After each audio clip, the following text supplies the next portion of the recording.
नमस्कार। जी, हाँ जी। यस, नमस्कार, नमस्कार। नमस्कार, मैं दीपक आप सभी का यहाँ पे स्वागत करता हूँ किसान संवाद पे। किसान के ऐप से अभी सभी हमारे जो जितने भी किसान भाई लोग हैं यहाँ पे जुड़े हैं। सबसे पहले तो मैं यहाँ पे स्वागत करूँगा श्री डॉक्टर जे जे मिस्री सर का, जो प्रधान वैज्ञानिक एवं प्रमुख है कृषि विज्ञान केंद्र सरदार कृषिनगर दांतीवाड़ा कृषि विश्वविद्यालय साबरकांठा गुजरात से। और एक मैं स्वागत करता हूँ डॉक्टर साबले जी का, जो वैज्ञानिक है बागवानी। और मैं प्रीति दवे मैम का भी स्वागत करता हूँ, जो है वैज्ञानिक आहार एवं पोषण। मैं और एक श्री ए एन के मकवाना जी का भी स्वागत करता हूँ, जो वैज्ञानिक है कृषि विज्ञान। इन सभी का मैं यहाँ पे किसान के प्लेटफॉर्म पे स्वागत करता हूँ। और मैं डॉक्टर मिश्री सर को दरख्वास्त करता हूँ कि वो शुरू करें। आलू फसल के राष्ट्रीय परिदृश्य और वैज्ञानिक रोपण विधि के नेशनल वेबिनार में मैं डॉक्टर जनक मिस्त्री, सीनियर साइंटिस्ट एंड हेड कृषि विज्ञान केंद्र साबरकांठा गुजरात, आप सबका स्वागत करते हुए प्रसन्नता महसूस कर रहा हूँ। इस वेबिनार में मेरे सहयोगी और वैज्ञानिक डॉक्टर साबले और डॉक्टर प्रीति दवे आपको विषय के अनुरूप प्रशिक्षित करेंगे। इस वेबिनार के आयोजन के लिए किसान ऐप के सर्वाधिकारी, कार्यकर्ता, कर्मचारी और आप सब खेडूत भाई बहनों का, किसान भाई बहनों का हृदय से स्वागत करता हूं। मुझे पूरा विश्वास है कि हमारे कृषि विज्ञान केंद्र के वैज्ञानिक आपको जो ज्ञान देंगे, जो ज्ञान पीरसेंगे, वो आपकी आलू की फसल के लिए बहुत ही फायदेमंद रहेगा। आपका ज्यादा वक्त न लेते हुए आप सभी का फिर से स्वागत करते हुए आयोजकों को वेबिनार के अगले चरण के लिए निवेदन करता हूं। जय किसान, जय विज्ञान, जय हिंद। धन्यवाद जी। साबले सर, आप अनम्यूट करेंगे प्लीज़। प्रीति मैम अनम्यूट करेंगे प्लीज़ आप। ओके। यस, कर सकते हैं। Thank you. यप।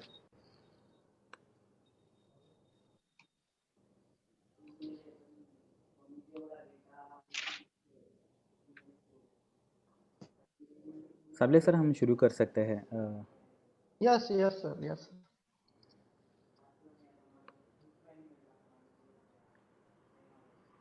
सर। हम मैडम को बोलेंगे शुरू करने के लिए। या मैम, दवा मैम आपसे दरख्वास्त है कि आप शुरू कर सकते हैं।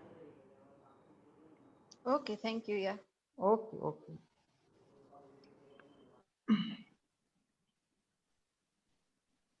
So whether my PPT is visible? Yes, yes ma'am. Yes yes yes yes. Can you please make Thank it you. full screen? Yeah. Okay. Yeah. So shall I start? Yeah ma'am, you may start. Yeah. Thank you. नमस्कार सभी दर्शक मित्र, किसान भाई बहन, और आज जो भी कोई हमारे इस कार्यक्रम में हमारे साथ जुड़े हैं उन सभी का बहुत बहुत स्वागत है। सबसे पहले आज हम जो बात कर रहे हैं वो आलू की फसल और उसके बारे में है। तो खासकर आज मैं आपसे आलू की खेती का जो राष्ट्रीय परिदृश्य है एवं उसका आहार में जो महत्व है उस विषय में बात करूंगी। तो सबसे पहले हम बात करते हैं आलू के इतिहास से। हमें लगता है आलू हम आजकल ही खाते हैं क्योंकि आलू के बारे में हम बहुत ज्यादा सुनते हैं आजकल, लेकिन सच तो ये है कि आलू की खेती बहुत हजार वर्ष पुरानी है। और अगर हम उसका इतिहास देखें तो करीबन 7 से 10 हजार वर्ष पूर्व आलू की खेती शुरू हुई थी। अगर हम हमारे भारतीय इतिहास देखें तो आजादी के वक्त पे, आजादी के कुछ अरसे पहले जब ईस्ट इंडिया कंपनी ब्रिटेन से यहाँ पर आई थी तो उन्होंने आलू की खेती को काफी बढ़ावा दिया था। और आज अगर हम देखें तो विश्व भर में जो आलू है उसका जो उसकी जो फसल उगाई जाती है वो विश्व में सारे ही खाद्य पैदाशों में चौथे क्रम पे आती है। तो यही दिखाता है कि आलू हमारे रोजमर्रा के जीवन में और खाद्य में कितना उपयोगी है। अगर हम बात करते हैं आलू के उत्पादक मुख्य राज्यों की, तो रबी और खरीफ अगर हम दो विभाग में इनको विभाजित करें तो रबी आलू उत्पादक राज्यों में उत्तर प्रदेश, पश्चिम बंगाल, बिहार, गुजरात, मध्य प्रदेश, असम, छत्तीसगढ़, झारखंड और हरियाणा जो है वो मुख्य है। अगर हम खरीफ आलू उत्पादक राज्यों की बात करें तो उसमें महाराष्ट्र जो है वो मुख्य है। उत्तराखंड, कर्नाटका, हिमाचल प्रदेश आदि राज्य जो है वो काफी इसमें महत्वपूर्ण भूमिका अदा करते हैं। आलू रोपण, कटाई और उत्पादन के अगर हम परिदृश्य देखें तो हम जैसे कि हम जानते हैं कि आलू खरीफ और रबी ये दोनों ही ऋतु में इनका हम उत्पादन लेते हैं। तो अगर हम इस वर्ष का अपेक्षित उत्पादन देखें तो ये करीबन 512.80 लाख टन के जितना है। तो यकीनन हम इस बात को मान सकते हैं कि इस बार आलू का उत्पादन जो है वो बहुत अच्छा है। देखें तो ये जो मैप जो है वो आपको दिखा रहा है कि हमारे यहाँ पर आलू के जो है कौन कौन से राज्य मुख्य इसके उत्पादक राज्य है, और हमने इसे पहले ही अपने कोष्टक के द्वारा समझने की कोशिश करी है।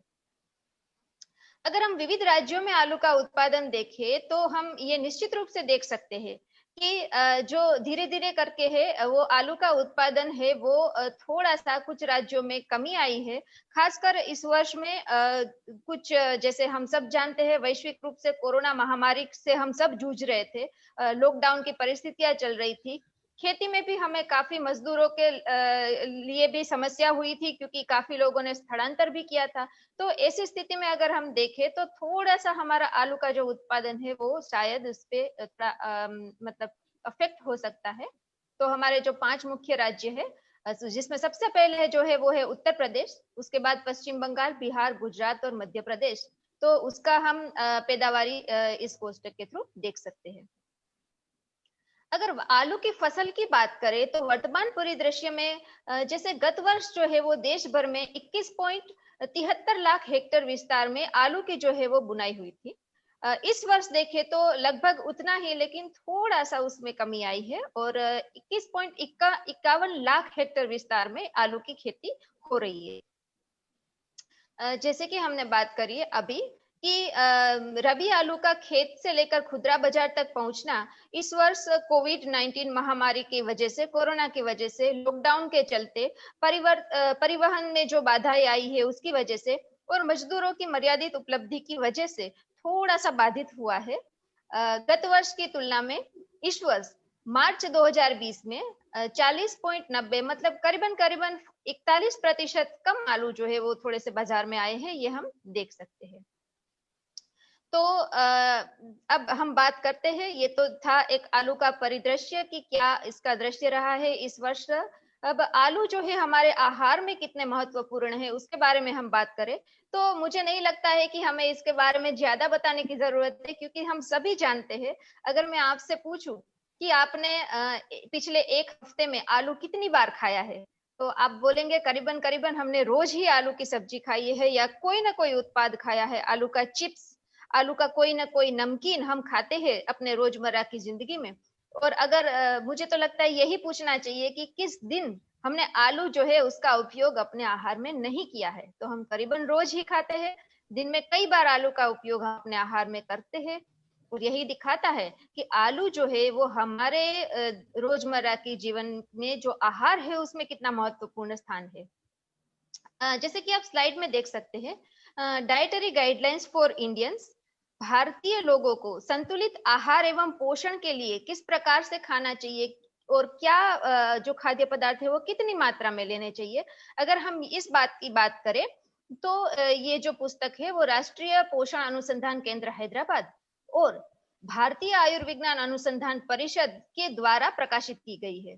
तो हम देखते हैं कि इसमें ये हमें क्या दर्शाता है और कैसे हमें आलू का या फिर उस प्रकार के चीजों का उपयोग अपने स्वास्थ्य पूर्ण आहार के लिए करना चाहिए।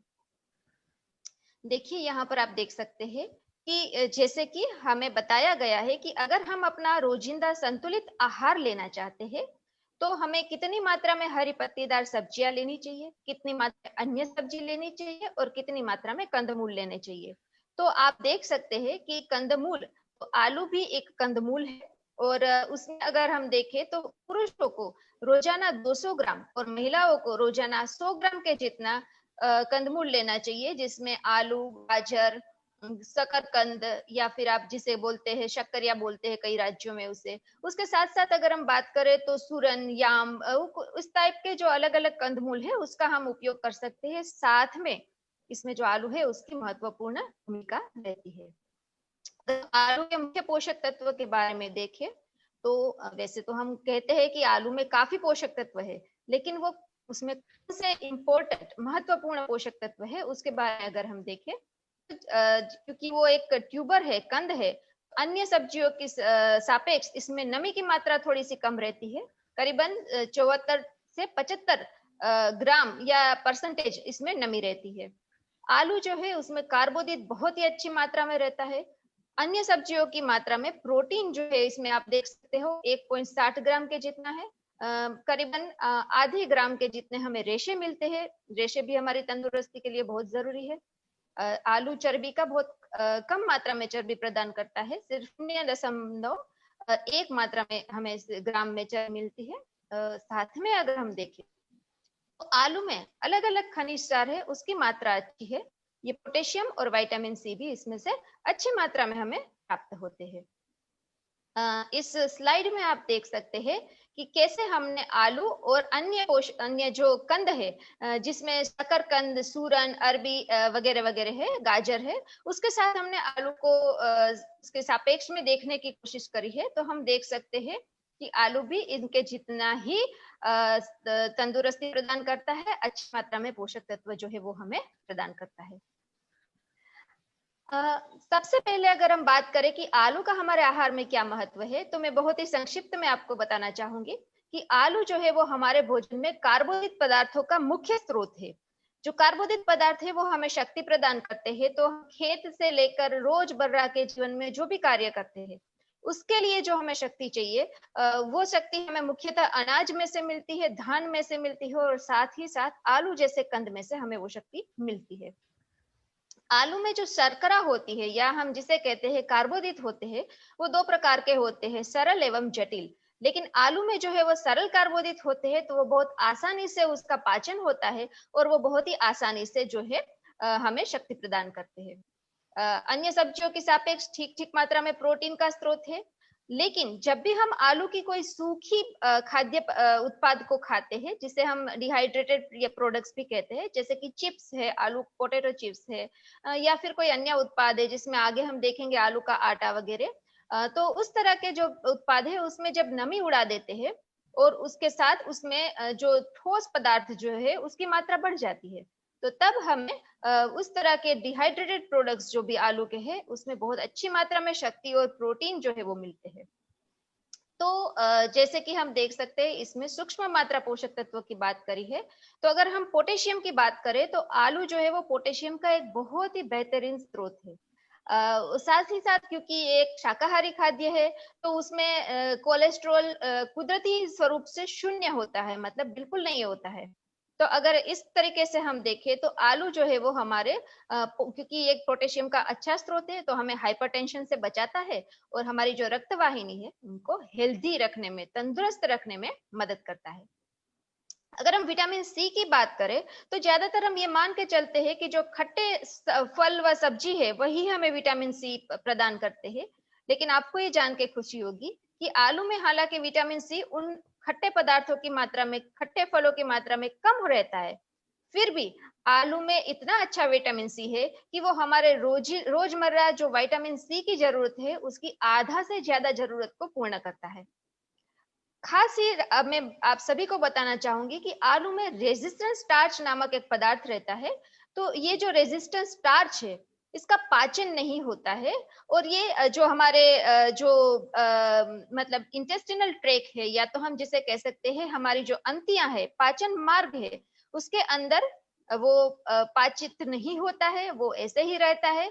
और जो उपयोगी सूक्ष्म जीवाणु हमारे पाचन मार्ग में पलते हैं उनके लिए ये प्रीबायोटिक का कार्य करता है। और आलू इस प्रीबायोटिक स्वरूप के जो भी मतलब नॉन डाइजेस्टेबल कार्बोहाइड्रेट्स है उसका भी बहुत अच्छा स्रोत है। तो इस स्लाइड में आप देख सकते हैं प्रोबायोटिक है वो आलू के जो हमने आगे पहले बात किया कि उसमें जो स्टार्च है, उस तरह के स्टार्च के ऊपर वो अपना जीवन यापन करते हैं, उसे खाते हैं और शॉर्ट चेन जो फैटी एसिड्स है उसका निर्माण करते हैं, जो कि हमारे स्वास्थ्य के लिए बहुत ही अच्छे हैं। तो आप समझ चुके होंगे कि आलू का स्टार्च हमें कैसे फायदेमंद है। यहाँ पर इस स्लाइड में आप देख सकते हैं आलू में 3.6 के ग्राम जितना जो रेजिस्टेंट स्टार्च है वो मौजूद है। तो अन्य फल सब्जी उसके सापेक्ष में ये बहुत अच्छा है। साथ ही आपको जानकर ये बहुत ही ज्यादा खुशी होगी कि अगर आप रंगीन आलू का प्रयोग करते हैं तो ये एंटीऑक्सीडेंट्स में भी बहुत ही अच्छा स्रोत साबित होते हैं। जो भी बैंगनी और लाल रंग के आलू है वो एंथोसाइनिन नामक एंटीऑक्सीडेंट्स के बहुत अच्छे स्रोत है। और अगर आप पीले और लाल कलर के आलू रंग के आलू के यूज करते हैं, उसको खाते हैं, तो आपको एंथोसाइनिन की जगह पर कैरोटीनॉइड्स नामक जो है एंटीऑक्सीडेंट्स वो मिलता है। एंटीऑक्सीडेंट्स जो है वो हमें अलग अलग रोगों के सामने हमें बचाव देता है। साथ ही हमारी जो तंदुरुस्ती है उसको अच्छे से बनाए रखने में हमारी मदद करता है। अब अगर हम बात करते हैं कि आलू का रोजमर्रा के भोजन में हम कैसे उपयोग करते हैं, तो वो मुख्यतः दो स्वरूप से हम उसका उत्पाद को यूज करते हैं, खाते हैं। सबसे पहले तो है ताजे उत्पाद और दूसरा जो है वो प्रोसेस्ड आलू के उत्पाद। तो अगर हम ताजे उत्पाद की बात करें तो उसमें सब्जी के रूप में और ताजे नाश्ते और नमकीन में, जैसे कि आप देख सकते हैं भारत का कोई भी राज्य ऐसा नहीं होगा जहां पर हम आलू की स्वादिष्ट जो वानगी है वो नहीं बनाते हो। चाहे दक्षिण में चले जाए मसाला डोसा से लेके, अगर उत्तर में चले जाए तो आलू कुलचा से लेके आलू की चाट देख लीजिए, अगर मुंबई या मध्य भारत में जाए तो पाव वड़ा पानी पूरी, आप कुछ भी ले लीजिए, आलू हर चीज में हम उपयोग में लेते ही है। तो अगर आप आलू का उपयोग करते हैं अपने आहार में तो आपको कुछ चीजों का ध्यान रखना है। इसमें सबसे इंपॉर्टेंट है आलू का ग्रीनिंग। तो कई बार हम जब मार्केट में आलू लेते हैं या फिर हम अपने खेत में भी देखते हैं कि कुछ आलू जो है उसके ऊपर हरे रंग के धब्बे पाए जाते हैं, तो जिसे हम ग्रीनिंग बोलते हैं। जब भी आलू, क्योंकि एक कंद है, तो जब भी ये सूर्य प्रकाश के संपर्क में आता है तो उसके अंदर क्लोरोफिल मतलब हरित द्रव्य और सोलानिन की मात्रा जो है वो बढ़ जाती है। उसमें कुछ ग्लाइको अल्कोलॉइड्स भी पाए जाते हैं। तो इस तरह के आलू का प्रयोग खाने में नहीं करना चाहिए, क्योंकि ये जो सोलानिन है वो एक तरीके से विष द्रव्य का कार्य करता है। तो मेरी आप सभी से रिक्वेस्ट है कि अगर इस तरह के आलू है तो उसका वो ग्रीन पोर्शन दूर करके या फिर वो जो ग्रीनिंग वाला पोर्शन है उसे हम ना खाएं और इस तरह के आलू का उपयोग ना करें। आलू प्रोसेसिंग की अगर हम बात करते हैं तो मैं बहुत ही संक्षिप्त में बात करना चाहूंगी कि सभी जो आलू की प्रजातियां हैं वो सूखे प्रोसेस्ड उत्पादनों के लिए योग्य नहीं है। यहाँ पर प्रोसेस्ड उत्पादनों के बारे में अगर बात करते हैं तो जो कमर्शियल मतलब व्यावसायिक रूप से जो उत्पाद हम लेते हैं, जैसे कि आलू की चिप्स है, फ्रेंच फ्राइज है, उस तरह के जो उत्पाद है उनकी मैं बात कर रही हूँ। तो उसके लिए हमें ये जरूर सुनिश्चित करना चाहिए कि आलू में कितना ड्राई मैटर है और कितना उसका रिड्यूसिंग शुगर है।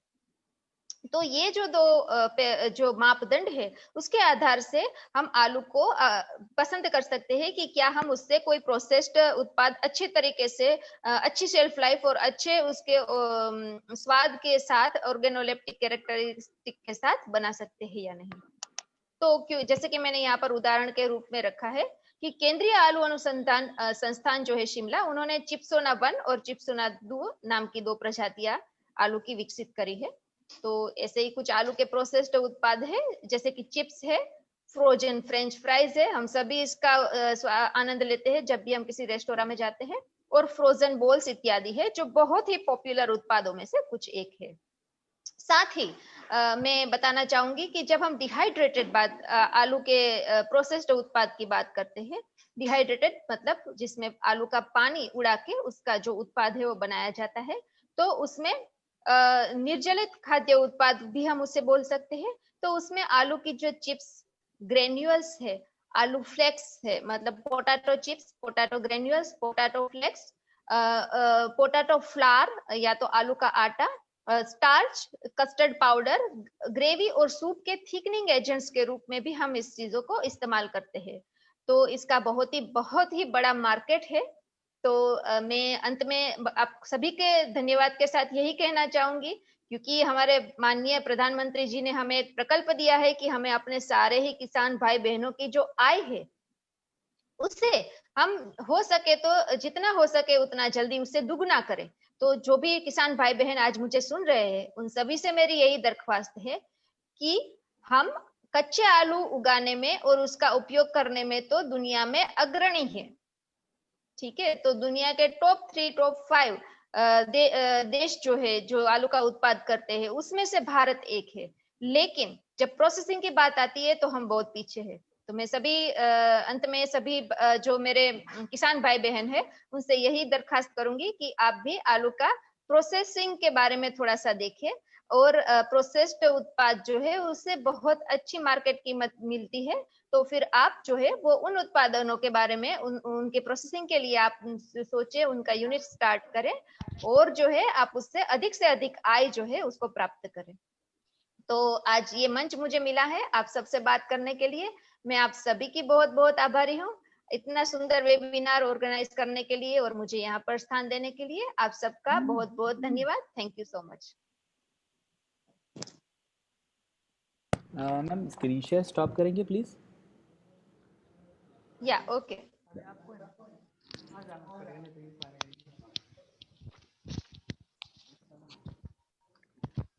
मैं डॉक्टर साबले जी से दरख्वास्त करता हूँ कि आप स्टार्ट करेंगे आपका। Okay okay okay.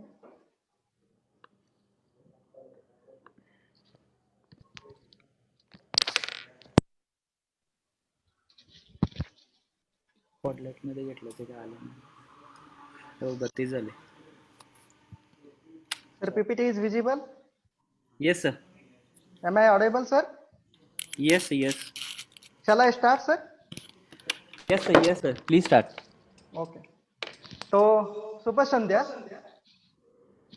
आज के ये आलू खेती की उन्नत रोपण तकनीके में मैं आप कृषि विज्ञान केंद्र खेड़ब्रह्मा की तरफ से मैं सभी आज जो अपने पास जो किसान जुड़े हुए हैं मैं उनका हृदय से धन्यवाद देना चाहता हूं।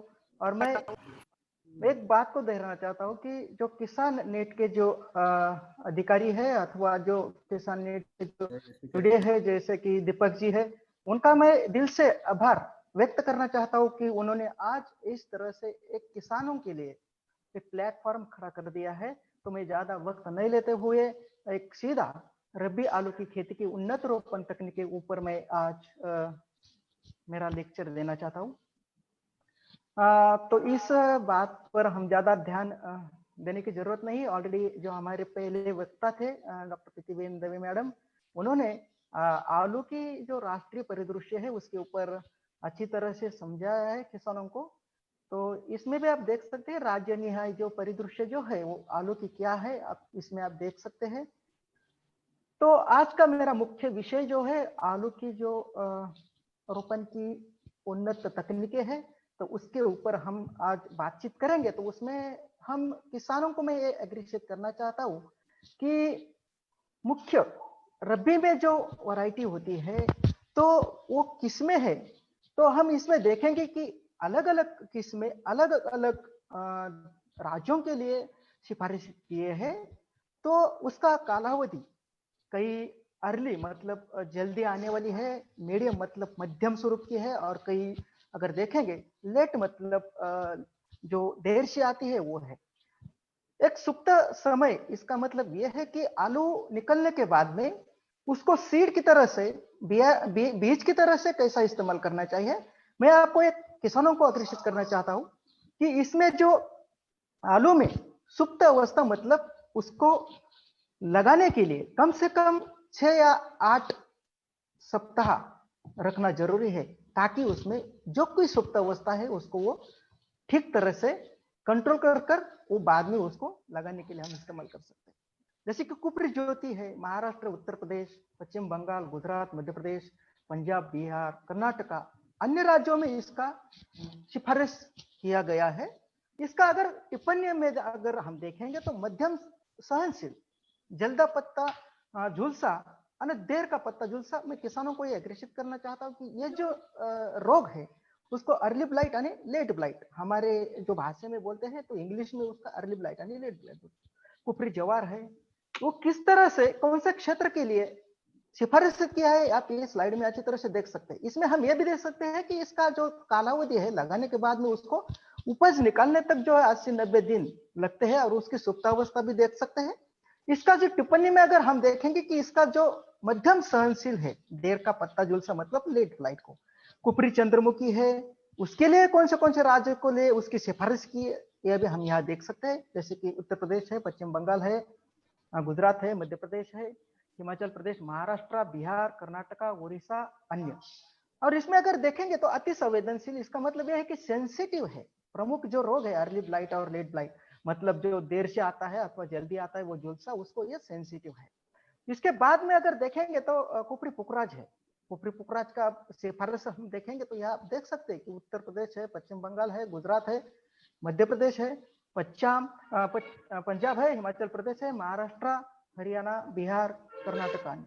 इसमें भी हम देखेंगे तो ये जल्दी आने वाली, मतलब उसकी जो फसल है ये खाली 3 महीने तक हम ले सकते हैं, और उसका जो प्रतिरोधी मतलब रेजिस्टेंट है, जल्दी पत्ता झुलसा मतलब अर्ली ब्लाइट, आणि मध्यम प्रतिरोधी मतलब मीडियम रेजिस्टेंट है। ये तो पत्ता जो लेट का पत्ता झुलसा है वो। और इसमें अगर हम देखेंगे इसका संभावित उपज जो है प्रति हेक्टेयर वो 40 टन तक वो आ सकते हैं, उसको हम पोटेंशियल यील्ड बोल सकते हैं।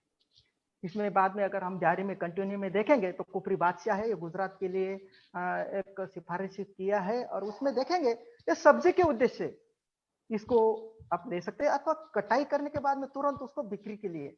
और ढेर भंडारण में मतलब उसको हिप स्टोरेज में भी रख सकते हैं। कुफरी लौकर है, लौकर का मतलब यही है कि नाम से आपको इसकी पहचान हो सकती है कि वो 75 से 80 दिन तक उसको हम निकाल सकते हैं उपज में। अति संवेदनशील मतलब सेंसिटिव, प्रमुख रोगों के लिए।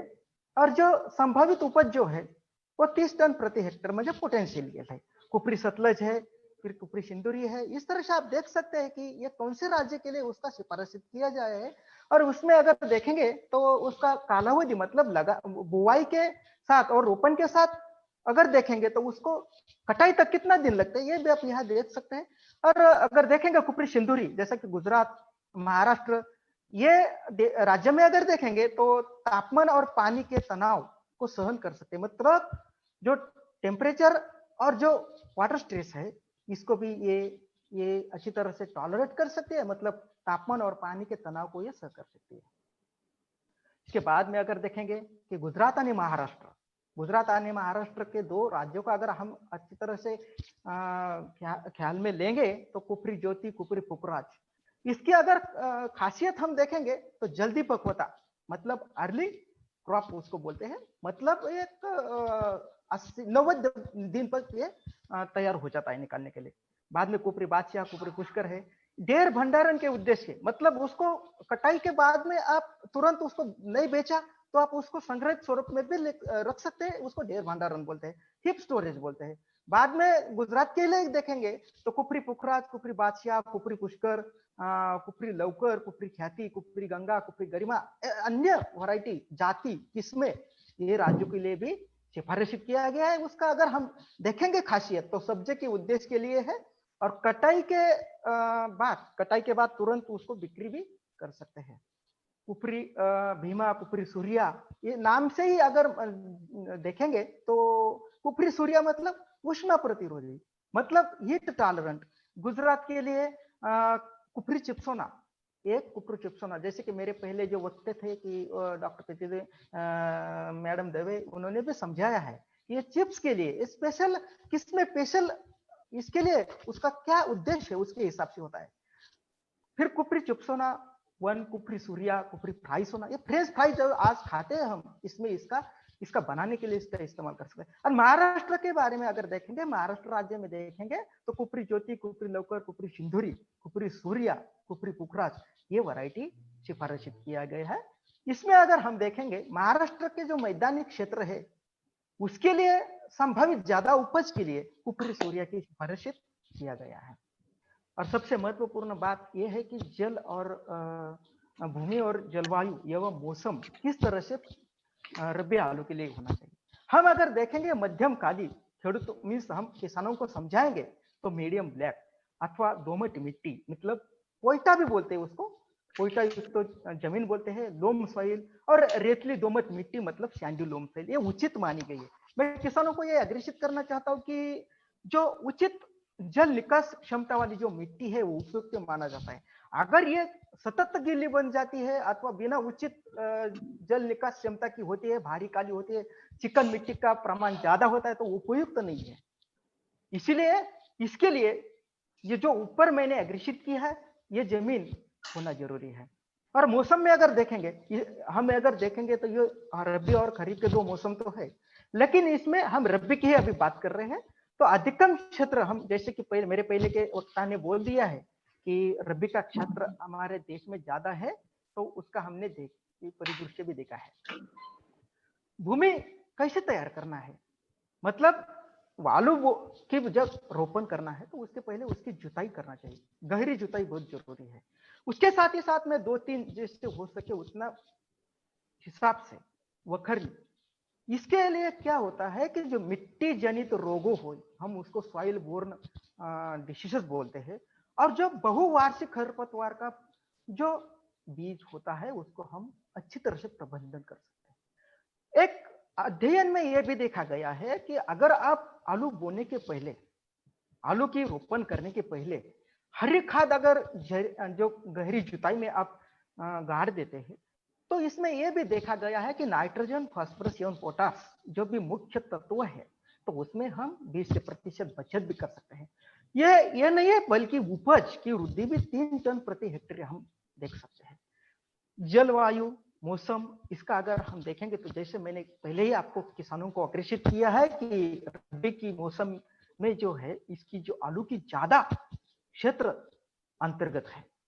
रोपण का समय अब देखेंगे कि 2 रोपण का समय है, लेकिन हम अभी आज जो देख रहे हैं तो ये अपना है रबी का। तो इसमें देखेंगे तो जो टाइमली हम बोलते हैं रोपण, तो अक्टूबर से नवंबर है। मतलब गुजरात, महाराष्ट्र, उत्तर पश्चिम जो मैदानी प्रदेश है, इंडो गंगेटिक, ये मेजर जो मुख्य जो आलू के प्रदेश है उसमें आप ये देख सकते हैं। अगर पश्चिम, ऐसा भी है कि पश्चिम उत्तर मैदानी प्रदेश जो है, नॉर्थ वेस्टर्न प्लेन जो है इंडिया के, तो उसके लिए रोपण समय अगर शुरुआत की फसल के लिए करना है तो सितंबर का अंतिम सप्ताह, अथवा अगर उसको देर से लेना है तो नवंबर का अंतिम सप्ताह अथवा दिसंबर का पहला सप्ताह में उसको रोपण कर सकते हैं। जलवायु में हम पहले ही देखा है कि जैसे अभी रबी का मौसम चालू होने वाला है, तो उसमें हम देखेंगे तो जब रात का जो तापमान है वो 18 से 22 के बीच में आता है, तो ये एक आलू के रोपण के लिए एक अच्छी तरह से संभावना मानी जाती है। क्या होता है उसमें, तो जब उसकी वृद्धि होना है, उसको ग्रोथ एंड डेवलपमेंट बोलते हैं, तो वृद्धि के लिए उसका जो तापमान है उसको हम हासिल कर सकते हैं, वो है 20 से 24 डिग्री सेल्सियस। और आलू का जो विकास मतलब ट्रिपलाइजेशन है, उसके लिए उचित तापमान हम पा सकते हैं 18 के और 20 के डिग्री सेल्सियस के बीच में। अगर हम आगे जाकर देखेंगे तो ये हमने देखा मौसम कैसा होना चाहिए, भूमि कैसी होना चाहिए, भूमि का तैयारी कैसा करना चाहिए। उसके साथ ही साथ में किसानों को ये अग्रेषित करना चाहता हूँ कि आलू की फसल, आपकी आलू की फसल, ये आपकी टोटल परिपूर्णतः आपकी जो बीज है, कंद बीज, उसके ऊपर निर्धारित किया जा सकती है। मैं आपको एक अग्रेषित करना चाहता हूं कि जो आलू जो कंद स्वरूप में, बीज के स्वरूप में आप इस्तेमाल करेंगे तो उसकी खासियत क्या होना चाहिए। रबी की रोपण करने के समय अभी आ गया है, तो इसमें हम देखेंगे तो जो अंकुरित कंद होते हैं उसके ऊपर ज्वार के दाने के जैसे आकार के जो आंखें होती है, तो वो होना जरूरी है। और साधारणतः 40 से 50 ग्राम के बीच में वो आलू का आकार, वजन होना जरूरी है। इसमें क्या हो जाएगा, कम से कम रोपण के 10 दिन पहले जो आलू हमें शीतगृह में रखना है वो रखे हैं, उसको हमें बाहर निकलना है। ताकि क्या होगा, अगर जो आपने कंद बीज शीतगृह में रखे हैं आने उसको अब सीधा अपने मुख्य जमीन में उसको रोपण करेंगे, तो मैं आपको एक किसानों को प्रेषित करना चाहता हूं कि जो नमी है उसके ऊपर जो नमी है उसकी संघनन होगा, और संघनन होने के बाद में वो वहाँ जो बीज है वो उसकी सड़न को बढ़ावा मिलेगा। तो यही एक कारण है कि उसको रोपण के पहले कम से कम 10 दिन बाहर रखना चाहिए। बाद में बीज कंद 24 घंटे के लिए प्री कूलिंग चैम्बर मतलब जो टेम्परेचर कम रखता है ना, उसमें उसको रखना है 24 घंटे के लिए। बाद में बीज कंद को मतलब जो सूरज की रोशनी आएगी तो उससे उसको दूर रखना है, उसको कोई संपर्क उससे नहीं आना चाहिए। बीज कंद के अंकुरन के लिए छाया में उसको फैलकर रखना है। और बिना उस टाइम में हम ये भी देख सकते हैं कि बिना अंकुरित जो कंद है उसको वो टाइमली हम उसको बाजू को निकल सकते हैं। और बाद में अगर देखेंगे सबसे बड़ी यानी महत्वपूर्ण आज का मैं यह एक किसानों के लिए एक घोषित करना चाहता हूं कि आपकी आलू की जो फसल है उसको अच्छी तरह से पाने के लिए, रोग आने कीड़ से उसका नियंत्रण करने के लिए जो फफूंदनाशक मैंकोजेब जो है, फफूंदनाशक मैंकोजेब 1 किलो, और उसके साथ ही साथ में मैं एक टाल्कम चूर्ण अथवा टाल्कम चूर्ण नहीं मिला तो चिल्ला की जो राख मिलती है वो 5 किलो का एक मिश्रण बनाना है। और जो शुष्क उसको शुष्क मिश्रण से शुष्क प्रक्रिया करना जरूरी है। मतलब क्या है, जो भी आपने आलू रोपण के लिए निकाले हैं कि 1 हेक्टेयर के लिए जितनी जरूरत है, 1 हेक्टेयर की जरूरतों के लिए आपके पास 1 किलो और 1 किलो मैंकोजेब और 5 किलो टाल्कम पाउडर जैसा मतलब राख इसका मिश्रण होना चाहिए। आप उससे उसको उपचारित कर हाँ, जो उपचारित किए हुए वो कंद है उसको 24 कलाक के लिए 24 घंटे के लिए आप रखेंगे। उससे क्या होगा, उसके बाद में उसका इस्तेमाल करेंगे रोपण के लिए तो सडन से प्रबंध होगा और एक समान अंकुरण के लिए उसका फायदा होगा। दूसरी तरफ से अगर हम ये देखेंगे कि बीज दर, मैं किसानों को ये अग्रेसित करना चाहता हूं कि बीज दर कितना होना चाहिए। ऐसा नहीं कि इतना होना चाहिए ना उतना होना चाहिए। तो ये बीज दर जो है वो है जो रोपण पद्धति की बीवी है उसके ऊपर भी निर्धारित है, और जो आलू के कंद है उसका साइज भी कितना है उसके ऊपर भी वो निर्धारित है। बीज कंद अगर छोटे लगाते हैं अथवा छोटे कर काट कर उसको एक टुकड़े में बनाते हैं, जैसे कि हमने पहले देखा है 25 से 50 ग्राम तक, तो ये एक साधारणता जो उसका जो साइज होना चाहिए, आकार होना चाहिए, ये माना जाता है। और बाद में अगर देखेंगे हम एकल पंक्ति रोपण अथवा 2 और 4 पंक्ति रोपण, इसके हिसाब से आप देखेंगे एकल पंक्ति रोपण में देखेंगे तो 25 से 30 क्विंटल प्रति हेक्टर, 2 या और 4 पंक्ति के रोपण में देखेंगे तो 35 से 40 क्विंटल प्रति हेक्टर। मैं आपको ये आगे की जो स्लाइड होगी उसमें मैं आपको ये फोटोग्राफ्स में अच्छी तरह से समझाऊंगा भी कि ये रोपण की पद्धति किस तरह से होती है। बीज उपचार के संबंध में मैं आपको किसानों को यह अग्रेसित करना चाहता हूं। मैं पहले ही बोला है कि आपकी आलू की फसल टोटली जो निर्भर है वो आपके बीज के ऊपर, बीज की गुणवत्ता और उसका संग्रह क्षमता और उसकी रखी हुई कंडीशन कैसी है उसके ऊपर ये पूरा आलू की फसल निर्भरित होती है।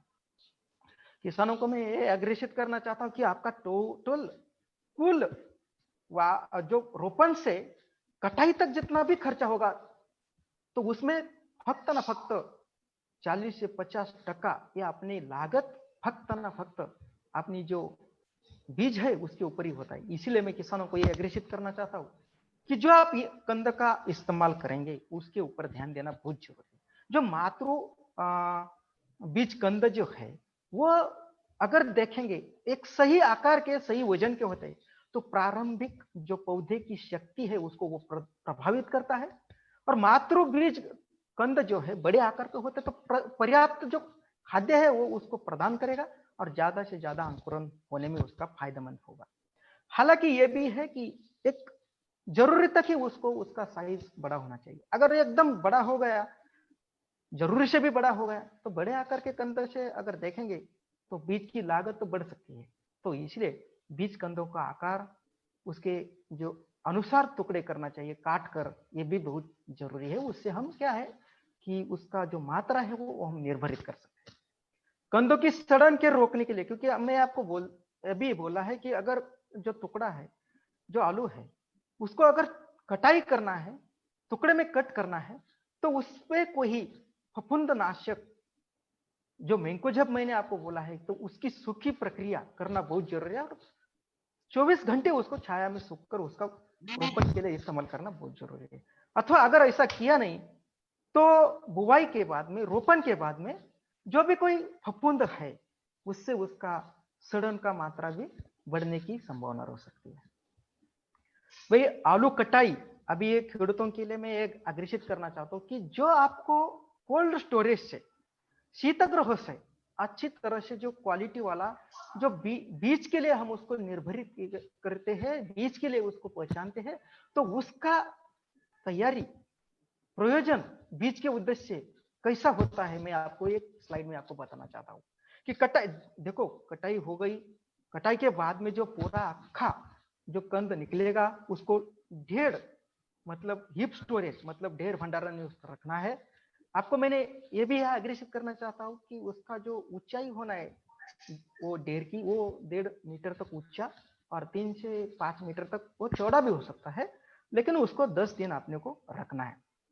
मैं उसके साथ ही साथ मैं आपको ये कहना चाहता हूं कि उससे धूप से बचने के लिए उसको धान अथवा गेहूं की जो फसल के पुआल होते हैं ना, उसको स्ट्रॉप बोलते हैं, उससे ढकना जरूरी है। ताकि क्या होगा कि जो आने वाली धूप है उसको डायरेक्ट संपर्क से, सीधा संपर्क से हम उसको बचा सकते हैं। और साथ ही साथ में वर्षा के जो आने वाली अगर संभावना है तो उससे भी हम उसको रक्षा करना जरूरी है। मैं आपको एक अग्रेषित करना चाहता हूं कि आलू के जो टुकड़े हैं अथवा आलू की जो रोपण के लिए बीवी के लिए उसका इस्तेमाल करना है, तो हम उसमें अगर वर्गीकरण किया तो छोटा आलू होता है तो 25 ग्राम से कम होता है, मध्यम होता है तो 25 से 50 ग्राम तक होता है, बड़ा होता है तो 50 से 75 ग्राम, और ज्यादा सबसे ज्यादा होता है तो एक 75 ग्राम तक, और उसके ऊपर थोड़ा होता है। फिर कट, उस टाइम में जब हम उसको चयन करते हैं तो वो टाइम में जो फटे हुए कंद है, कट हुए वो कंद है, उसको वो टाइम में बाजू को रखना है। और बाद में अगर हम कोल्ड स्टोरेज में रखना है उसको, कोल्ड स्टोरेज में मतलब शीतगृह में रखने के पहले उसको अच्छी तरह से धोना है, ताकि जो मिट्टी के कण उसको चिपके हुए उसको हम अच्छी तरह से धो डाल सकते हैं। और धोने के बाद में 3% बोरिक एसिड द्रावण में 30 मिनट उसको उपचारित करना है, ताकि क्या होगा, जो आलू कंद के ऊपर सतह जनित रोगों का स्कैब का प्रबंधन कर सकते हैं। मतलब आलू के जो सरफेस बोर्न डिसीजेस है उसको हम आलू कंद सतह जनित रोगों का अथवा स्कोप का प्रबंधन बोल सकते हैं। तो इस तरह से हम इसको उपचारित कर सकते हैं।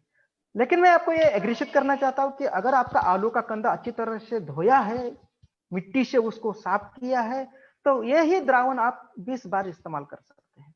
उपचार के बाद में कंदों को ठीक से सुखाए, क्योंकि सुखाए बिना उसको रखना नहीं है अथवा सड़न हो जाएगी। उचित लेवल के साथ कंद बीज को भी पैक में, कलतान में पैक करना है, शीतगृह में रखना है। मैं किसानों को एक अग्रेषित करना चाहता हूं कि ये आलू के कंद है वो स्पेशल, उसकी जो खासियत है, अगर ये अपने बीज के लिए है तो उसको खाद्य में कदापि ही इस्तेमाल न करें। सबसे महत्वपूर्ण जो अपना आज का जो टॉपिक है तो ये है कि आलू की वैज्ञानिक रोपण विधि। इसमें हम ये स्लाइड में फोटोज में ये देख सकते हैं कि रिजेस आने फरो में अगर देखेंगे तो इसमें अगर बुवाई करेंगे तो 8 से 10 सेंटीमीटर तक गहरा उसका रोपण होना चाहिए, और जो दो लाइन के बीच का अंतर है 50 से 60 सेंटीमीटर, और जो दो जो रोपण है उसके बीच में अंतर होना चाहिए 20 अथवा 15 से 20 सेंटीमीटर। अगर यही हम ऑटोमेटिक प्लांटर जो आलू बोने की मशीन है इसमें अगर देखेंगे ये चित्र में, तो आप यहां देख सकते हैं कि अंतर ऑटोमेटिकली मेंटेन किया गया होता है।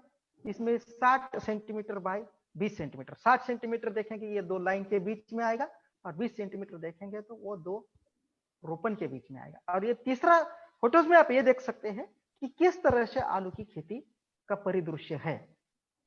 इसके बाद में मैं बोला था कि पहले ही मैंने अग्रेषित किया है कि जो रोपण की बीवी है वो 2 लाइन की पंक्ति की है या 4 पंक्ति की है, उसके ऊपर अपना जो बीज मात्रा है उसके ऊपर निर्भरित है। किसानों को मैं ये अग्रेषित करना चाहता हूँ कि 2 पंक्ति जो रेज्ड बेड बनाया है इसमें कैसा है, और 4 पंक्ति जो रेजर बेड बना है उसमें कैसा है।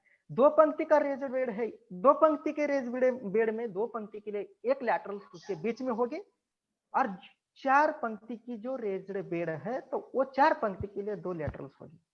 मैं आपको यह एग्रीशित करना चाहता हूं कि अगर 2 लाइन पंक्ति 2 पंक्ति की जो बेड बनाई है, रोपण किया है, तो वो बेड जो है रेजर बेड वो 75 सेंटीमीटर चौड़ा होता है ताकि उसके ऊपर 2 पंक्ति आ सकती है। अगर 4 पंक्ति का रोपण तकनीक देखेंगे तो उसमें हम देख सकते हैं कि 150 सेंटीमीटर को चौड़ा होता है ताकि उसमें 4 लाइन आराम से आ सकती है। किसानों को मैं ये एग्रीशित करना चाहता हूँ कि रोपण हो गया, ये वैज्ञानिक दृष्टिकोण से कैसे हमने रोपण किया ये भी देखा है। मैं किसानों को ये सलाह देना चाहता हूँ कि हमेशा किसानों के मन में एक संदेह पैदा होता है कि लगाने के बाद में कब पानी देना है उसको। तो मैं आपको एक एग्रीशित करना चाहता हूँ कि एक समान अंकुरण के लिए आप रोपाई के पूर्व भी सिंचाई कर सकते हैं, लेकिन शक्य नहीं है तो रोपाई के दूसरे बाद में देना है, लेकिन हल्की स्वरूप की पियत देना है, हल्की स्वरूप की उसको सिंचाई देना है। बाकी जो दूसरा पियत होगा उसको हम अंबवनी बोलते हैं, तो वो 1 हफ्ता में दे सकते हैं। यानी उसके बाद में जो आवश्यक सिंचाई है वो आपने को जो खेती में घूमते समय उसके ऑब्जर्वेशन के समय अपने को देना है। फसल प्रणाली अगर देखेंगे कि आलू के सक्सेसफुल फसल प्रणाली, सफल फसल प्रणाली देखेंगे तो मूंगफली के बाद में आलू और आलू के बाद में बाजरा।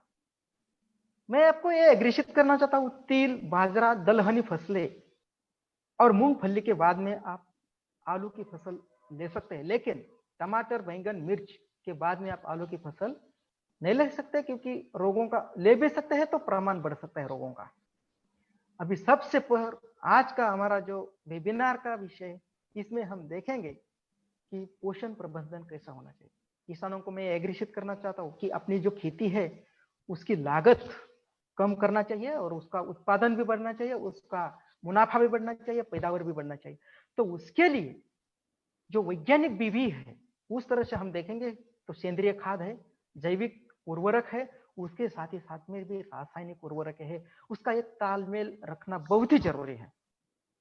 उसमें अगर देखेंगे सेंद्रीय खाद अथवा जैव उर्वरक जो bio fertilisers and organic manure, यह आवेदन उसका होता है वो बेसल में रोपाई के समय में होता है। जो नाइट्रोजन है, फास्फोरस है, पोटास है, ये तीनों जो मुख्य तत्व है वो, और उसके साथ में उसके बावजूद में जो गौण पोषण तत्व है उसको माइक्रोन्यूट्रिएंट्स बोलते हैं, उसका हम किस तरह से प्रबंधन करना जरूरी है तो हम आगे देखेंगे। तो जो नाइट्रोजन है उसकी आधी मात्रा रोपण के समय में, आधी मात्रा अर्थिंग अप। मैं किसानों को ये एग्रीशित करना चाहता हूँ कि अर्थिंग अप ये होता क्या है। जैसे कि डॉक्टर प्रीतिबेन ने पहले बोला है कि जो ग्रीनिंग आता है आलू में ग्रीनिंग कब आता है, जब उसका सूर्य के प्रकाश से, सूर्य की रोशनी से सीधा संपर्क आता है, तो उसके ऊपर उसका संपर्क से जो हरित द्रव्य उसके अंदर बढ़ जाता है और वो ग्रीन बन जाता है। ग्रीन बन जाता है, उसके साथ ही साथ में जो हम बोलते हैं सोलानिन की मात्रा बढ़ती है। मैं आपको एक एग्रीशित करना चाहता हूँ कि सोलानिन होना जरूरी है, 2 ग्राम नो डाउट, 2 ग्राम 100 ग्राम तक होना जरूरी है, लेकिन ये 20 ग्राम और उसके ऊपर गया तो ये हाईली टॉक्सिक है। तो इसके लिए मैं आपको ये कहना चाहता हूँ कि अर्थिंग अप करना बहुत जरूरी है। अर्थिंग अप इसका मतलब रोपण के बाद में 30 दिन के बाद में उसको मिट्टी लगाना है ताकि वो कंद सूरज के प्रकाश में नहीं आना चाहिए। अगर हमें नाइट्रोजन के स्रोत देखेंगे तो उसमें अमोनियम सल्फेट, मैं किसानों को ये एग्रीशित करना चाहता हूँ कि यूरिया, अमोनियम सल्फेट यानी can means calcium ammonium nitrate किसानों को अच्छी तरह से पता है, लेकिन मैं आपको एक एग्रीशित करना चाहता हूँ कि जो नाइट्रोजन की मात्रा है आप यूरिया में देते हैं तो क्या होता है, क्योंकि यूरिया नाइट्रेट फॉर्म में जो है तो वो अन्य फसल अच्छी तरह से ले सकती है, लेकिन मैं आपको एग्रीशित करना चाहता हूँ कि जो आलू है, आलू के साथ ही साथ में धान, ये ऐसी फसलें हैं कि वो अमोनिकल फॉर्म में नाइट्रोजन का इस्तेमाल अच्छी तरह से कर सकते हैं। उसीलिए मैं अमोनियम सल्फेट का अगर आप इस्तेमाल करेंगे तो उसमें नाइट्रोजन की 21% यानी सल्फर की 25% भी मात्रा मिलती है। तो ये तुलनात्मक दृष्टया अगर देखेंगे थोड़ा महंगा तो है, लेकिन इसका रोपण के समय पर अगर इस्तेमाल करेंगे तो उसका लीचिंग का खतरा कोई नहीं होगा और तटस्थ मिट्टी मतलब न्यूट्रल सॉइल में उसका इस्तेमाल कर सकते हैं। उसके साथ ही साथ में अगर देखेंगे कैल्शियम अमोनियम नाइट्रेट, उसमें नाइट्रोजन 25% होता है, इसकी सिफारिश भी देखेंगे। तटस्थ मतलब न्यूट्रल, और क्षारीय मिट्टी मतलब स्लाइटली अल्कलाइन, उसके लिए भी उसका सिफारिश है। अमोनियम सल्फेट की तुलना से यह सस्ता भी है, और मुख्य बात यह है कि अंकुरण पर कोई इसका हानिकारक प्रभाव नहीं है, और रोपण के समय में अथवा पायाभूत बेसल स्वरूप में, और विसर्जित मतलब स्प्लिट मतलब जो अर्थिंग अप के स्वरूप में देते हैं, भर के समय में, भराई के समय में देते हैं 30 दिन के बाद में, तो शीर्ष आवेदन भी उसका अच्छी तरह से कर सकते हैं। रही बात यूरिया की, मैं किसानों को एक अग्रेषित करना चाहता हूं कि यूरिया का एक सबसे अच्छा नाइट्रोजन का सोर्स तो है, स्रोत तो है, लेकिन आपकी मिट्टी अलुवियल होगी मतलब जलोढ़ अथवा कैल्केरियस अथवा ज्यादा पीएच वाली अगर होगी, तो उसमें वो आलू का जो अंकुरण होता है उसके ऊपर थोड़ा प्रतिकूल प्रभाव उसका देखने को मिलता है। तो शीर्ष आवेदन उसका कर सकते हैं, नो प्रॉब्लम, नो डाउट। मतलब शीर्ष आवेदन आप 30 दिन के बाद में, रोपण के बाद में, अर्थिंग अप के समय में, मिट्टी लगाने के समय में, भराई के समय में कर सकते हैं, नो डाउट। लेकिन उसका जर्मिनेशन पर असर रोकना है, प्रतिकूल जो प्रभाव है जो अंकुरण पर, तो उसको रोकना है।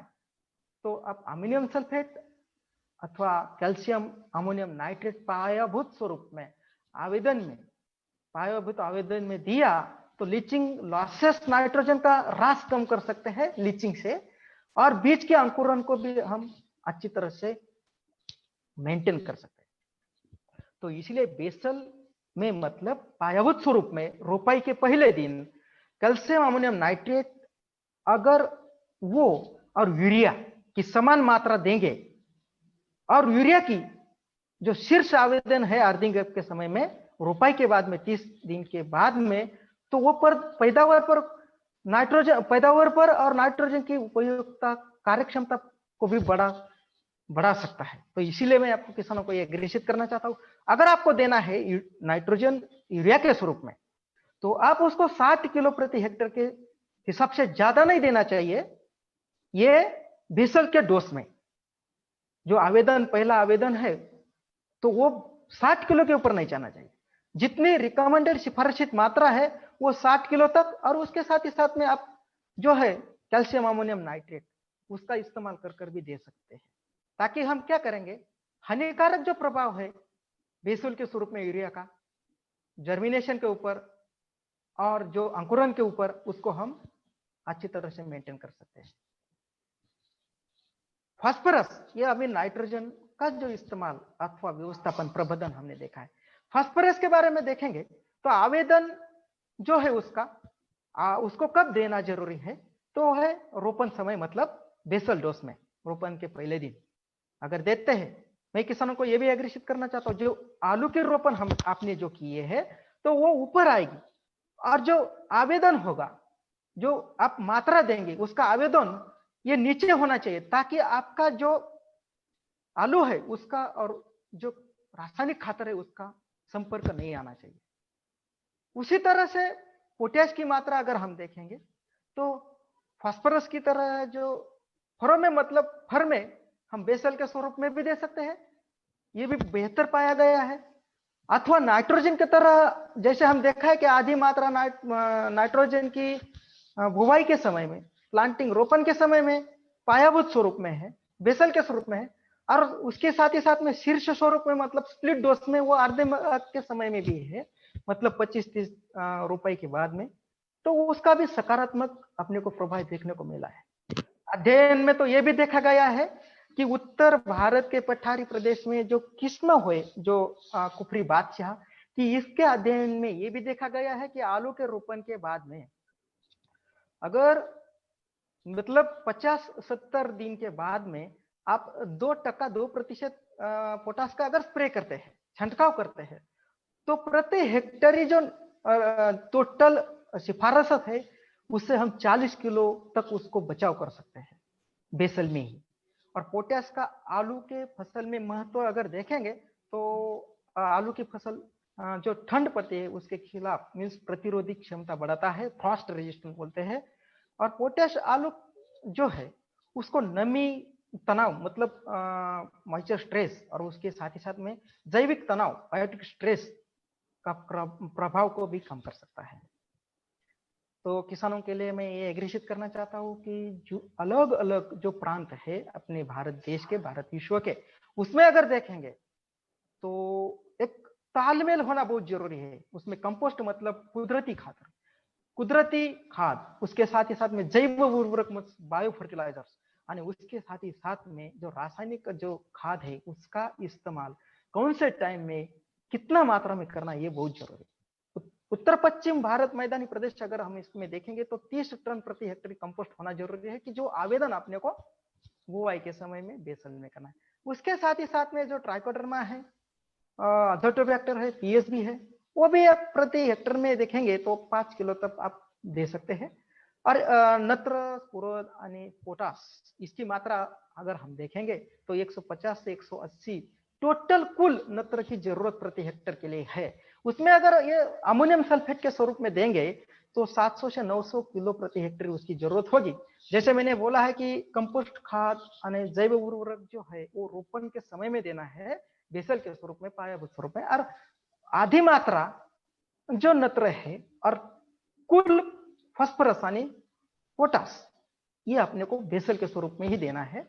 और जो कुल मात्रा से आधी मात्रा नाइट्रोजन की बचेगी वो अपने को अर्धिंग अप समय मीन्स मतलब जो आलू की रोपाई के 20 दिन बाद जो मिट्टी लगाते हैं उसको ग्रीनिंग से रोकने के लिए, तो वो टाइम में दिया जो आधी मात्रा तो एक बेहद फायदेमंद होती है, साबित हो गई है।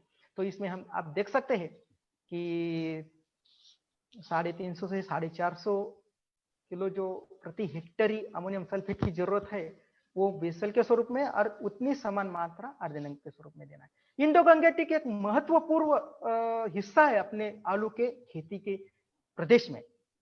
कंपोस्ट, जैव उर्वरक ऊपर के तरह से ही देना है। और अगर उसमें कैन के स्वरूप में मतलब कैल्शियम अमोनियम नाइट्रेट के स्वरूप में अगर हम नाइट्रोजन, क्योंकि इसमें देख सकते हैं आप एल्यूवियल सॉइल होती है या जलोढ़ सॉइल होती है, इसलिए उसको ले कैन कैल्शियम अमोनियम नाइट्रेट के स्वरूप में आप नाइट्रोजन दे सकते हैं। और उसकी आधी मात्रा रोपण के समय में और आधी मात्रा अर्धिंग अप के समय में दे सकते हैं। और उसके साथ ही साथ में जो कुल मात्रा जो है फास्फोरस और पोटास की, ये रोपण के समय में, मतलब अगर सिंगल सुपर फास्फेट से आप 80 किलो प्रति हेक्टेयर देना है तो 500 किलो अपने सिंगल सुपर फास्फेट की जरूरत है।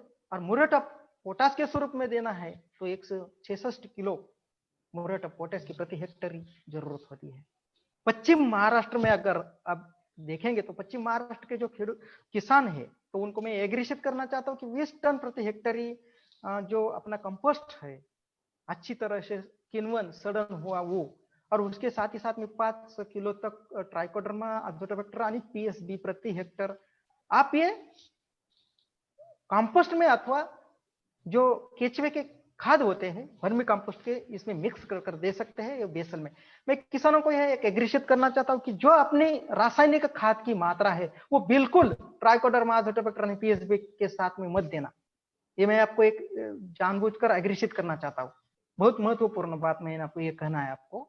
उसके बाद में अगर देखेंगे तो टोटल 150 किलो जो नाइट्रोजन की मात्रा है पश्चिम महाराष्ट्र के लिए सिफारिशित किए हुए, तो 100 किलो मात्रा ये रोपाई के समय में, रोपण के समय में देना है बेसल के स्वरूप में। और जो 50 जो किलो मात्रा नाइट्रोजन की है वो अपने को अर्धिंग अप के स्वरूप में देना है। एक्सक्यूज मी,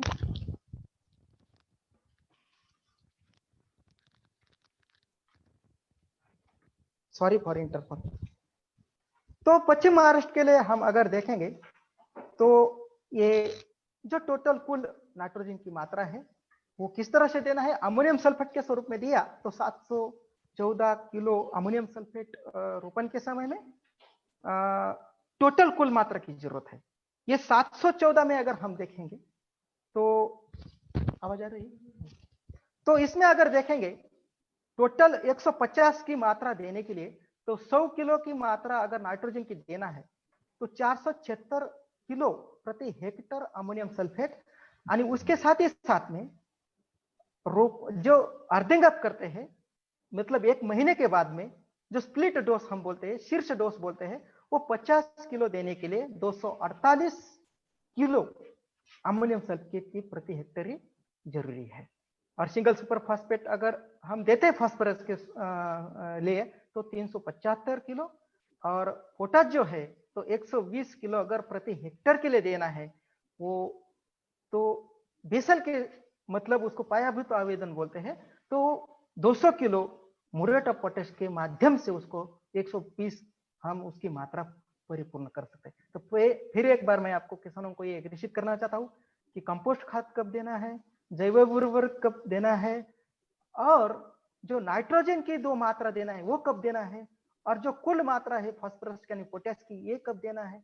तो मैं ध्यान में ले, रोपण समय में उर्वरक सीधा जो फर है उसमें डालना है, उसमें आवेदन करें, ताकि जो सीधा संपर्क है वो बीआरएन से बीज से हम डाल सकते हैं।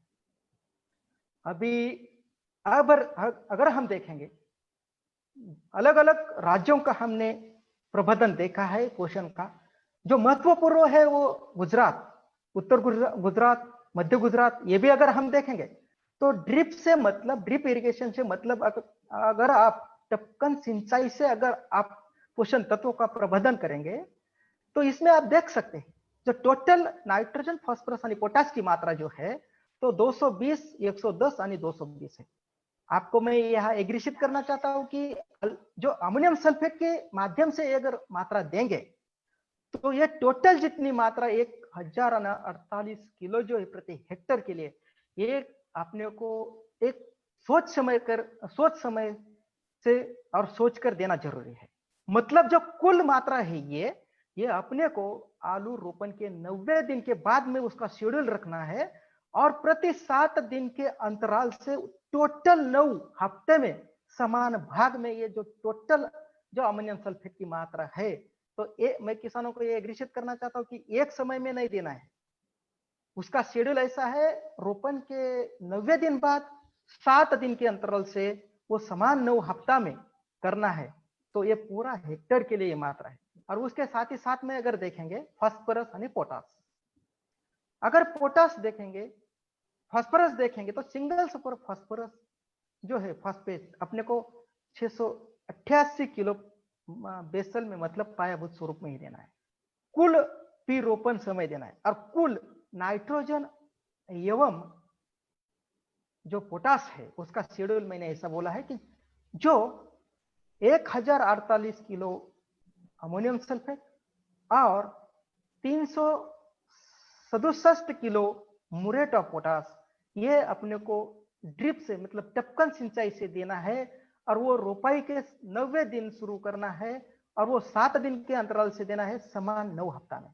उस तरह से अगर हम देखेंगे कि मध्य गुजरात के लिए देखेंगे तो 30 टन प्रति हेक्टेयर कंपोस्ट यही है, जैव उर्वरक यही है कि जो अपने को बेसल के स्वरूप में देना है, ट्राइकोडर्मा अजोटोबैक्टर पीएसपी, आणि उसके साथ ही साथ में जो नत्र आणि फास्फोरस आणि पोटाश देखेंगे तो उसमें 200 किलो एनपीके की प्रति हेक्टेयर के लिए जरूरत है। इसमें भी अगर हम देखेंगे तो 952 किलो जो प्रति हेक्टेयर अमोनियम सल्फेट, उसमें भी 2 हिस्से, एक पहले रोपण के समय में और जो दूसरा है 30 अथवा 40 दिन मतलब जो मिट्टी हम लगाते हैं अर्थिंग अप उसके समय में देना है। और जो टोटल जो सिंगल सुपर फास्फेट है वो अपने को बेसल के मतलब पायाभूत के आवेदन के स्वरूप में देना है। और रही बात जो स्प्लिट डोज मतलब शीर्ष डोज जो है नाइट्रोजन का, इस तरह से देना है। किसानों को मैं ये एग्रीशित करना चाहता हूँ कि अगर आप ड्रिप से टपक पद्धति से टपकन सिंचाई से आप पानी जल व्यवस्थापन करते हैं अथवा खाद का व्यवस्थापन करते हैं तो 2 लेटरल्स के बीच में अंतर 2 फुट होना चाहिए, और 1 मीटर से जो पानी का निर्वहन होता है वो 1 घंटे के लिए 4 लीटर होना जरूरी है। अगर एक पंक्ति के लिए देखेंगे तो 1 लेटरल्स, 2 पंक्ति बेड है तो उसके लिए 1 लेटरल्स, और 2 पंक्ति के लिए 1 लेटरल्स, और 4 पंक्ति अगर एक बेड पर है तो 2 पंक्ति के बीच में 1 लेटरल्स, इसके हिसाब से 4 पंक्ति के लिए आएंगे 2 लेटरल्स और एक पंक्ति के लिए आएगा 1 लेटरल्स। ये भी जो पानी का निर्वहन है वो कैसा होना चाहिए, जलवायु मतलब जो गर्मी है उसके अनुसार वो ध्यान में लेना बहुत जरूरी है, और उसके हिसाब से मतलब 45 मतलब 45 से 68 मिनट्स वैकल्पिक दिन टपकन चालू रखना चाहिए। वैकल्पिक दिन का मतलब ये है कि अल्टरनेट डे, अपने को अल्टरनेट डे में 45 मतलब 45 से 68 मिनट्स 2 दिन में एक बार पानी डिस्चार्ज करना है। अभी अपना ये जो आज का जो वेबिनार है, हम उसके अंतिम चरण में आ गए हैं। इसमें अगर हम देखेंगे कि पोषण का प्रबंधन, जैसे कि हमने देखा सजीव और उर्वरक, कुदरती उर्वरक, और उसके साथ ही साथ में एनपीके मुख्य जो उसके पोषण तत्व है, तो उसके साथ ही साथ में गौण पोषण तत्व मतलब सूक्ष्म अन्न द्रव्य माइक्रोन्यूट्रिएंट्स की बहुत जरूरी है। ताकि क्या है, सूक्ष्म पोषण तत्व उर्वरक जो है वनस्पति को प्रक्रियाओं के से भी प्रभावित करता है। और इसमें हम अगर ये देखेंगे कि सूक्ष्म पोषण तत्व जो है वो गुणवत्ता भी बढ़ाता है कंद की। इसका जो आवेदन करेंगे हम, इसका आवेदन मिट्टी के आवेदन से अथवा पर्ण के छिड़काव से करेंगे। अगर हम पर्ण के छिड़काव से करेंगे तो उसकी मात्रा कितना होना चाहिए, अगर हम वो आवेदन पर्ण छिड़काव से करेंगे तो वो उसका भी मात्रा आप यहां से देख सकते हैं। तो मैं दर्शकों को ये कहना चाहता हूं कि ये अपने प्रेजेंटेशन की ये लास्ट स्लाइड है, तो उसमें अगर देखेंगे zinc sulphate, copper sulphate, ferrous sulphate, manganese sulphate, aluminium मॉलिब्डेट आणि सोडियम बोरेट आणि बोरैक्स, अगर आप उसको मिट्टी में देंगे तो उसकी मात्रा आप दे सकते हैं। अगर उसका पर्ण छिड़काव करते हैं तो उसकी भी मात्रा आप देख सकते हैं। तो मैं किसानों को यह अग्रेषित करना चाहता हूं कि ये जो छिड़काव करना है, ये जो छिड़काव करना है, तो ये 11 बजे से 3 बजे के बीच में ना करें ताकि स्कॉर्चिंग ना आ सके। तो यही है। तो ये अपना प्रेजेंटेशन का एक लास्ट आखिरी हिस्सा था। तो मैं फिर एक बार कृषि विज्ञान केंद्र खेड़ब्रह्मा की तरफ से सभी दर्शकों का और हमारे जो senior scientist and head doctor J Mistry, doctor Preeti H Dave madam, हमारा सहायक राजू अंकोया, हमारी तरह से सरदार कृष्णनगर दांतेवाड़ा कृषि विद्यापीठ की तरह से आप सभी दर्शकों का हृदयपूर्वक धन्यवाद देना चाहता हूं। और जो फिर एक बार दीपक जी और उसकी पूरी टीम, किसान नेट की पूरी टीम, उनको मैं बहुत बहुत हृदय से धन्यवाद देना चाहता हूं। धन्यवाद। जय जवान जय किसान।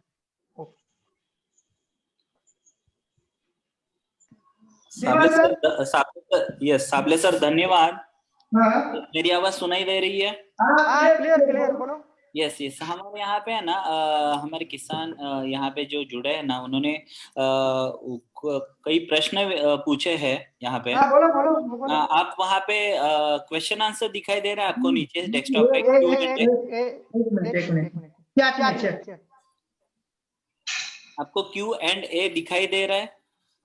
एक मिनट। हाँ दिख रहा। वहां पे प्रश्न आए हैं, क्या आप आपसे रिक्वेस्ट है, दरख्वास्त है कि आप वो पढ़ के उसके उत्तर देंगे सर? देखो, आलू की कौन सी वैरायटी फसल लगाना चाहिए, अभी ये जो प्रश्न है मुझे लगता है ये कौन सा स्टेट से, ये तो मैं नहीं जान सकता हूँ। अगर ये गुजरात अथवा महाराष्ट्र में है तो उसके लिए आर्ली में देखेंगे कुपरी ख्याति है, कुपरी चमत्कार, कुपरी लवकर, ये वैरायटी का आप इस्तेमाल कर सकते हैं। लेकिन मैं यहाँ आपको ये अग्रेषित करना चाहता हूँ कि ये कौन सा स्टेट है ये मुझे ख्याल नहीं है। लेकिन ये भले गुजरात और महाराष्ट्र का अगर हो गया तो इसके लिए जैसे कि हमने बोला है कि कुपरी सिंदूरी है, कुपरी सूर्या है, कुपरी लवकर है, कुपरी ज्योति है, ख्याति है, इसका आप इस्तेमाल कर सकते हैं। बाद में जो है कि sir in potato cultivation flower removing is essential practice, if yes then why no. देखो, अगर आपको पोटैटो लेना है तो उसके फ्लावर रिमूव करने की कोई जरूरत मेरे ख्याल से नहीं है। और बाद में और एक है LR पोटैटो के बारे में बताइए। LR वैरायटी में राइट ईडर, ये तो हमारे पास में ही है, ईडर यही है। हाँ, तो LR मतलब जो प्रोसेसिंग की जो वैरायटी है हमें ये जो है किसान, तो ये ईडर के रीजन के है। तो अभी आप देख सकते हैं कि हमारी जो पब्लिक सेक्टर की वैरायटी है उसके साथ साथ प्रोसेसिंग में भी आप देखेंगे तो जैसा हमने उसको ये भी किया है कि प्रोसेसिंग के लिए वैरायटी कौन सी है, चिप्सोना 1, चिप्सोना 3, फाइसोना, ये प्रोसेसिंग के लिए है, इसका इस्तेमाल कर सकते हैं प्रोसेसिंग के लिए। टेबल पर्पस के लिए भी हम देख सकते हैं। इसके अलावा गुजरात में यहाँ अगर देखेंगे तो कॉन्ट्रैक्ट फार्मिंग भी किया जाता है। तो उसमें मैं तो कोई कंपनी का नाम नहीं लूंगा, लेकिन अलग अलग कंपनी प्रोसेसिंग के लिए भी उसको कॉन्ट्रैक्ट फार्मिंग कर रही है। साबले जी, एक सक्षम जी है, उन्होंने हैंड रेज किया है। हम उनका भी एक प्रश्न लेंगे। सक्षम जी, आप पूछ सकते हैं, आपको मैंने इसका परमिट किया है, आप अनम्यूट करके बात करेंगे सर। सक्षम जी, आपको अनम्यूट करके पूछना है प्रश्न। उनको अनम्यूट होना चाहिए। हाँ, वो हो गए हैं, अनम्यूट हो गए हैं। सक्षम जी पूछिए आप। सर ये बताइए, जैसे हम खेती किए थे, हाँ, तो सर ये जो पत्ती नहीं होती सर, उसमें एकदम झुलस गया था एकदम, मतलब आलू की पैदावार एकदम घट गई थी हमारे यहाँ। किस कारण से? सर मैं ये जान सकता हूँ कि आप कहाँ से है, मैं ये जान सकता हूँ? सर मैं यूपी से सुल्तानपुर डिस्ट्रिक्ट है और तहसील लगती है। बोलो। और सर मैं खुद ही जो है एग्रीकल्चर का स्टूडेंट हूँ। ओके, धन्यवाद। बोलो। तो सर यही बताइए। सर हेलो, आपका आवाज कट हो रही है। बोलो आवाज मैं जितना सुनता हूँ, बोलो। तो सर हमको ये बताइए कि मतलब जैसे अब हमारे यहाँ आलू की खेती होने वाली है, तो सर उसमें हम कितने अच्छे प्रिपरेशन से हम जाएं कि हमको बहुत अच्छी पैदावार मिले। हाँ, देखो मैं आपको ये अग्रेसित करना चाहता हूँ कि जैसे आपने जो बोला ना पत्ता झुलसा, इसमें भी 2 प्रकार के हैं कि अर्ली ब्लाइट और लेट ब्लाइट, बराबर। तो इसमें अगर उसका हेलो, उनको बोलो म्यूट करो भी अपने आप को। जी सर, अभी म्यूट करो। हाँ बोलो, आपका आवाज कट रहा है, बोलो। सक्षम जी, आपसे रिक्वेस्ट है, आपका जो प्रश्न है ना, आप टाइप करेंगे ना तो भी बराबर। चलेगा, तो हाँ। ठीक से समझ में आएगा हमें। आपके यहाँ से आवाज ठीक से नहीं आ रही है सर। बराबर, एकदम बराबर। आगे है पटेल जी है। पटेल जी, आप अनम्यूट करके पूछेंगे आपका प्रश्न।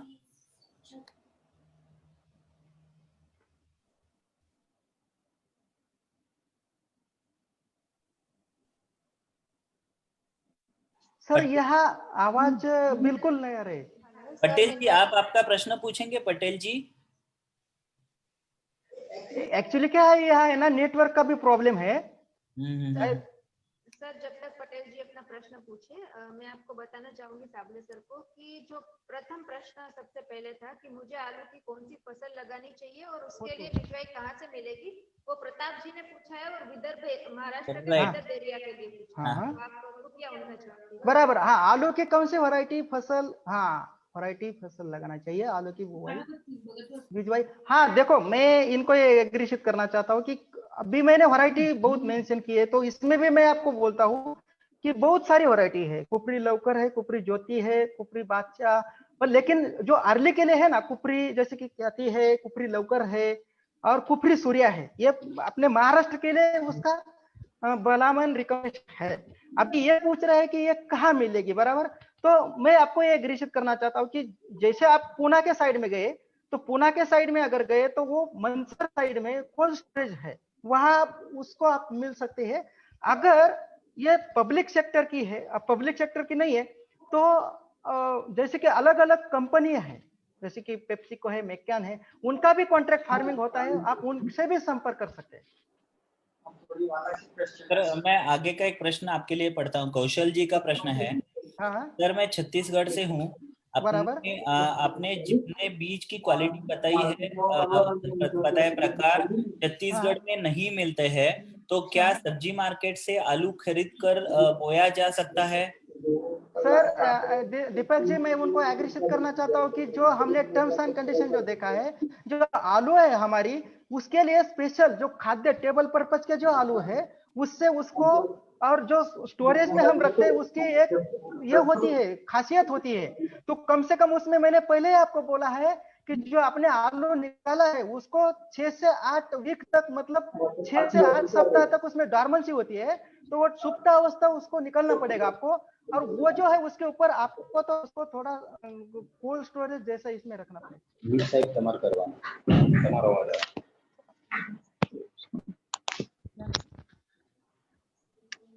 सर और एक यहाँ पे डॉक्टर गणेश जी ने सजेशन दिया है। साबले सर, हाँ आवाज बोलो आ बोलो। रही है साबले सर? हाँ डॉक्टर गणेश जी है, उन्होंने एक सजेशन दिया है, nice suggestion to add insect pest and diseases management with good photographs. Deepak ji, आपको तो पता है ना कि हमारी सीरीज में प्रोग्राम होने वाली है। यस यस सर, हाँ आप बता सकते हैं डॉक्टर गणेश जी को, आप लाइव बता सकते हैं? हाँ मेरी आवाज आ रही है डॉक्टर गणेश जी? आ रही है, आप बताइए, उनको सुनाई दे रही है। तो मैं आपको एग्रीशित करना चाहता हूँ कि कृषि विज्ञान केंद्र खेड़ ब्रह्मा जो है, उन्होंने जो अगले जो रूपरेषा तय किया है, तो वो हमारे जो एक्सपर्ट है, वो हमारे जो तज्ञ है, उसके हिसाब से हम सीरीज अरेंज कर रहे हैं। ये तो क्या है, एक दिन में पूरा कवर करना बहुत मुश्किल है। इसके हिसाब से दीपक जी को भी हमने बोला है कि हम जैसे टाइम मिलेगा उचित वक्त पर हम ये उसके ऊपर किसानों के लिए हो सके उतना सहायता कृषि विज्ञान केंद्र खेड़ ब्रह्मा की ओर से देने के लिए तैयार है। ठीक है सर, मुझे लगता है ऑलरेडी हमारा 100 घंटा हो चुका है। बहुत सारे ओके प्रश्न भी आए थे हमारे किसानों के। ओके। हम अभी ये समाप्त कर सकते हैं। आप कुछ बोलना चाहते हैं किसानों के लिए? प्रीति मैम, आप कुछ बोलना चाहती है? मिश्री सर, आप कुछ बोलना चाहते हैं तो बोल सकते हैं प्लीज। Okay okay. तो मिस्त्री सर को रिक्वेस्ट करते हैं कि आप अनम्यूट हो सर, और आपको कुछ कहना है। नहीं, ये बहुत अच्छा रहा दीपक जी, आपने वाइल मैनेज किया, और जो फार्मर्स के जो क्वेश्चंस आंसर्स थे वो भी मुझे बहुत अच्छे लगे कि फार्मर्स ने वेरी इंटरेस्टिंगली इसमें पार्टिसिपेट किया है। हमारे दोनों वैज्ञानिक, हमारे कृषि विज्ञान केंद्र के वैज्ञानिकों ने बहुत ही अच्छा ज्ञान दिया है, और ये जो सीरीज है वो सीरीज हम आगे भी बढ़ाएंगे, और time to time when it is required, जब इसकी जरूरत होगी कि भाई अब इसकी ये जरूरत है, उस टाइम पे ही वही टॉपिक रख के फिर इस सीरीज पोटैटो की सीरीज को हम आगे भी बढ़ाएंगे। और किसान भाई, जो भाई बहन है जो इस वेबिनार में जुड़े हैं, मैं सबको धन्यवाद देता हूं, और दोबारा जब भी अरेंज करें तो आपको रिक्वेस्ट भी करता हूं कि आप जरूर हमारे साथ जुड़िए। धन्यवाद। मैं धन्यवाद मिश्री सर, डॉक्टर सर। मैं सभी किसानों से एक बात बताना चाहता हूँ। मैं अभी दोनों भी वैज्ञानिक है, उनका नंबर अभी शेयर कर रहे हैं हम। किसी को कुछ सहायता चाहिए फोन पे तो उनको कॉल कर सकते हैं। जरूर जरूर सर, जरूर। Yes.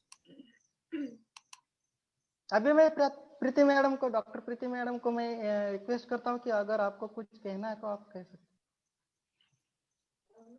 खासकर धन्यवाद करना चाहूंगी दीपक जी का,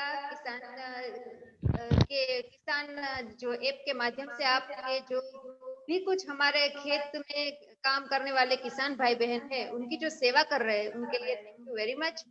काफी रसप्रद रहा ये, काफी जानकारी मिली। खासकर मैं डॉक्टर साबले सर का बहुत ही आभार व्यक्त करना चाहती हूँ। उन्होंने बहुत ही सरल तरीके से किंतु बहुत ही ज्यादा वैज्ञानिक तथ्यों वाली माहिती जो है आज हमें दी है, बहुत अच्छे फोटोग्राफ्स के साथ दी है। Thank you very much. किसान नेटवर्क के सभी भाई बहनों का मैं धन्यवाद अदा करना चाहती हूँ। आपने बहुत ही अच्छा मंच दिया है, आभार। धन्यवाद मैम। साबले सर, समाप्त करें अभी? Yes sir, yes sir.